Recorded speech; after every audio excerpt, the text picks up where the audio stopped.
আফতাবনগর ফলের বাগান দেখে আসছে। আম গাছ, এটা জাম্বুরা ফল আপনারা দেখতে পাচ্ছেন। এটাই যে 12 মাসে আম গাছ, এই যে আম দেখতেছেন। এবার আবার যে বল ধরতেছে, 12 মাসে আম গাছ। কমলা গাছ দেখতে পাচ্ছেন,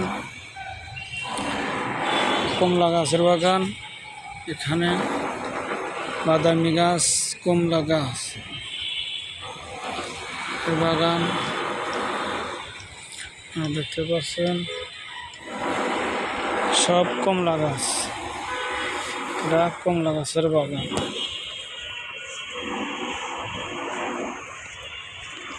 এগুলো সব কমলা গাছ দেখতে পাচ্ছেন, কমলা গাছের বাগান সব।